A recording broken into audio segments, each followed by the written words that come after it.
Naha îro ez dixwazim tu hinek ji me re behsa rewşa dawî ya heyeta İmraliyê bikî. Heyeta İmraliyê li pê çi ye, di nava faaliyeteke çawa de ye. 15 Sibatê tê behskirin ku Rêzdar Öcalan peyamekî bi dîmen bişîne. Hem xîtabê dewleta Tirkiye bike, hem jî xîtabê hevalên xwe bike, xîtabê rêxistina xwe bike. Tu li benda peyamekî çawa yî ji İmraliyê? Dîsa şera silav û her wiha ji temaşevanan re jî silav. Yani heyeta İmraliyê ev weke heyeta demê nîne, nav rast yani heyeta dewletê yan jî heyeta İmraliyê belkî me rû bêjin.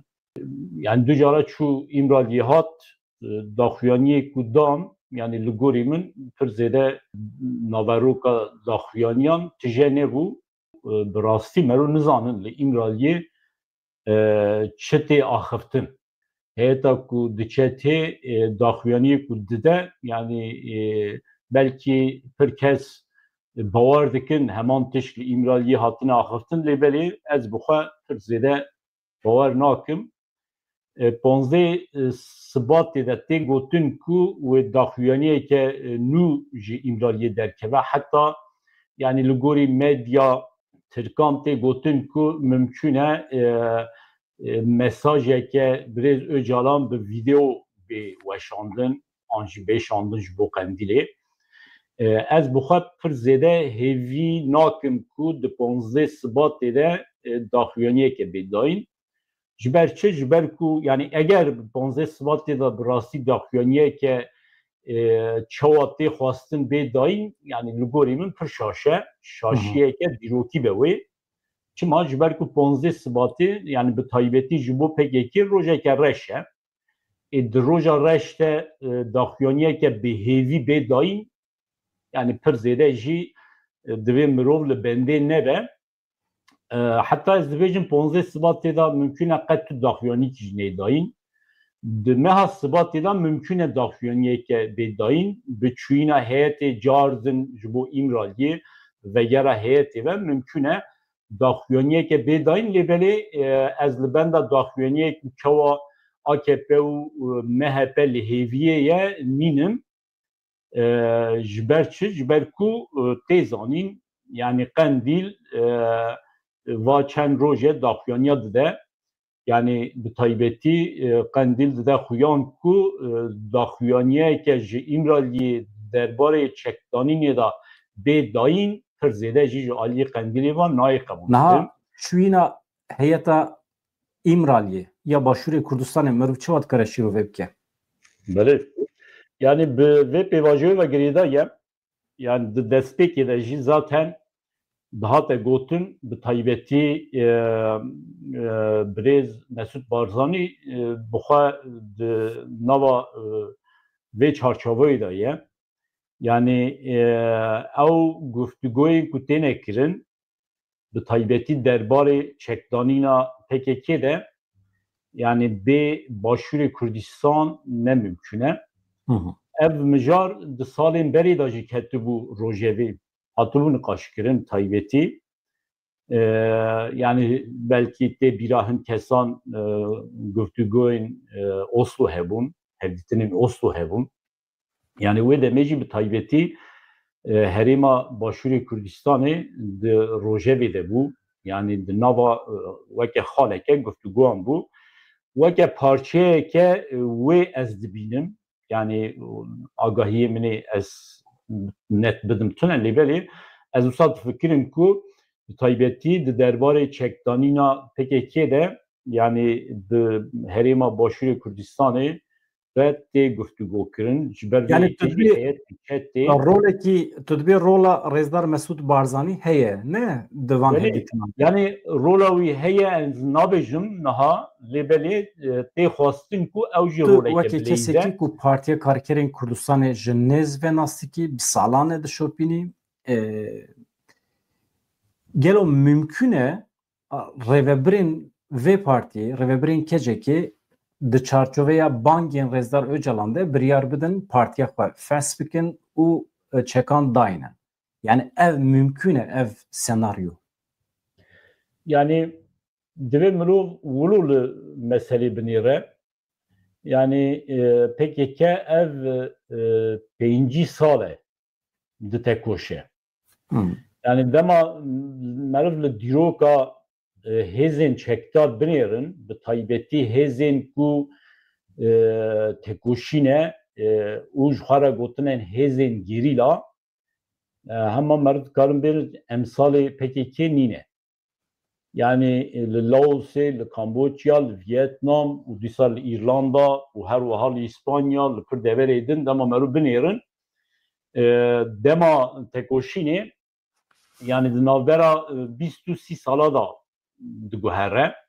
Lêbelê PKK ev 5. sale, 5 sal zêdetir hema meriv dikarin bêjin ji destêka salê 1970 meriv bigirin ji 5 salî zêdetir e. PKK di tekoşe.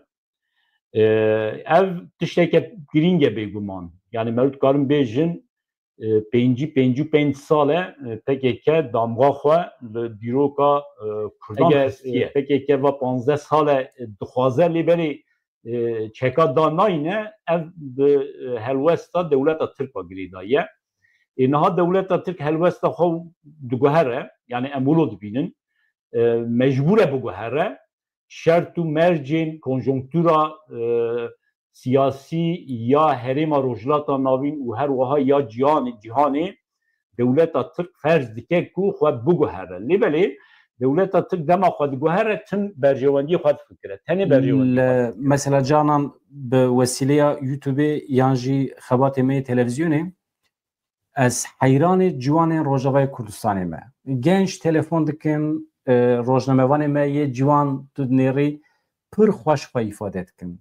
Pir xweş astêya wan ya perwerdiyê gelekî pêşketiye ve ya heqeten mirova şad dike. Li Rojava niha êdî em derbasî Rojavayê Kurdistanê bibin anha astêya siyasî ku Rojavayê Kurdistanê gîştiye rêveberiya Xweser, tekîliya wan ya bi hikûmeta nû ya Şamê re qet tu çawa dibînî, çawa fotoğrafî dikarî bikişînî anha em di kîjan astêdane rojên li gorî rojên destpêkê hin tirs endîşe fikar hebûn rojên destpêkê wextê ku Şam hat bi destxistin.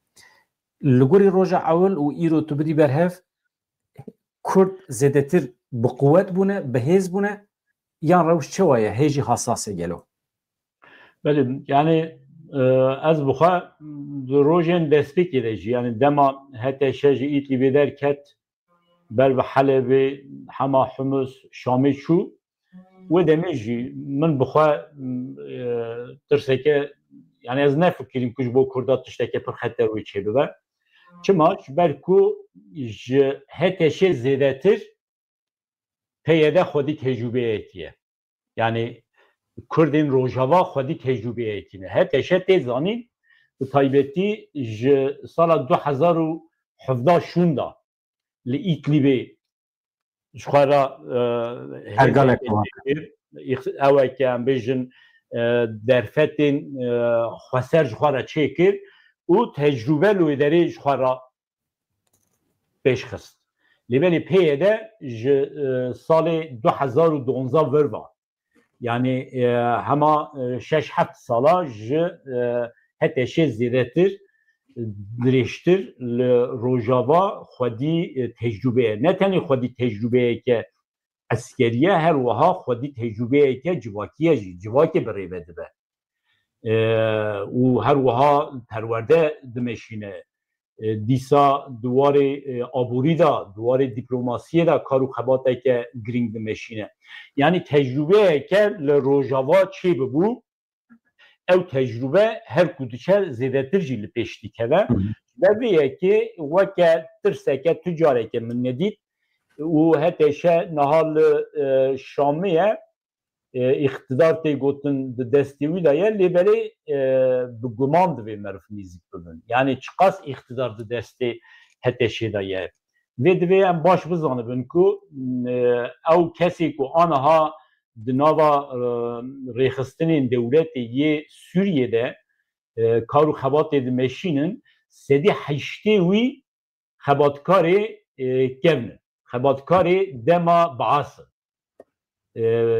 Ew esas Sûriye bi rêve dibin, ne HTŞ bi rêve dibe. HTŞ weke çatiyeke li jor tê girtin bi taybetî bi alîkariya devleta Türk û her wiha tê zanîn Suudî Erebistan, Qatar û hin hêzê din serniga têgirtin weke rêveberiya Sûriyê tê nîşan. Lêvere ev weke rêveberiyekê meşrû nîne zaten. Hilbijartin çê nebûye.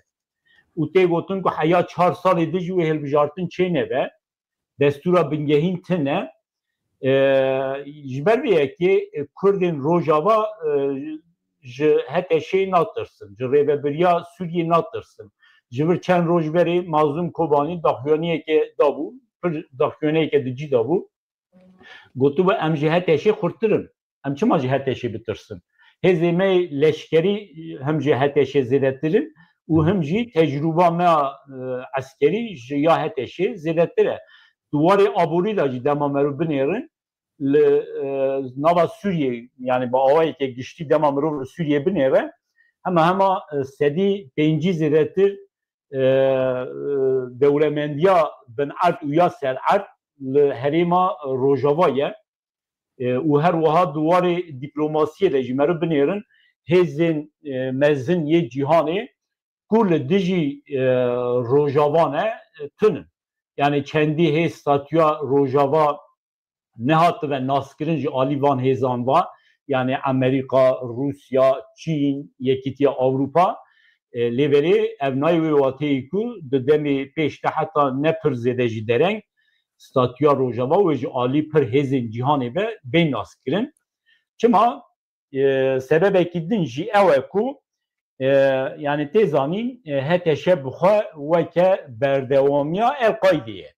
Yani jî El-Qaidê bî heya niha heteşe pir dixwe da guhertin çêkir û bixwe jî heteşe ji 17-18 hev hêzên heta hêzên ku merûv dibêjin hêzên terorîst çêbûye û di nav da pir kesên ku bixwe ne ji Sûriyê jî di nava heteşê da cih digirin û niha jî heteşê wan kiriye wezîr jî û hemwelatiya Sûriyê jî daye wan. Hêzeke wilo bêguman ne ji bo Amerîka ne ji bo Yekîtiya Avrupa taybetî û ji bo Rusyayê jî divê me rû bêjin. Pardon, bi vî halê xwe jî radibin ji rêveberiya Xweser re dibêjin, ji Qasedê re dibêjin bila şervanên ne Sûriyeyî ji Sûriyê derkevin li herêma we. Ew jî weke paradoksekî ye. Yani zaten dema wê daxuyaniyê dan rêveberên Rojava jî bersiv dawan. Yani rêveberên Rojava gotin we qas Özbek, Çeçen, Çerkez, nizanim Afgan ve kirine hemwelatiyê Sûriyê hûn dibêjin aqasa sale ev bi me ra li dij rejîma Sûriyê şer dikin. Di nava me da jî Kurdên Bakur, Kurdên Rojhilat, Kurdê Başûr 10 sala zêdetir e van nîzikê 15 sala ye bi me ra şer dikin û her wiha li Rojava kar û xebateke dimeşînî kedû emega wan heye em jî we demê wan dikin hemwelatiyê Rojava. Yani heteşê ji vîya ra hê bersiv nedaye, heteşê nikare dersiv bide. Yani bi kurtasî heteşê neçare ki daxuyaniyê ku ji heteşê tenê jî em wilo dibînin neçare bi rêveberiya Xweser ya Rojava ra li hev hatineke çêbike. Mecburin bi statûya Rojava nas bikin û Rojava eğer bibe parçeyeke Sûriyê ji bo heteşê jî ji bo giştî Sûriyê jî ve weke dewlemendiyeke mezin. Yani bira dawa bikin ku bêjin Rojava niha serxwebûna xwe naxwaze. Yani heteşe yan jî rêveberên Sûriyê divê wilo bifikirin. Yani dawa bikin ku Rojava niha serxwebûna xwe naxwaze, Rojava dixwaze weke parçeyeke Sûriyê bibîne lêbelê xwedî rêveberiyeke Xweser be.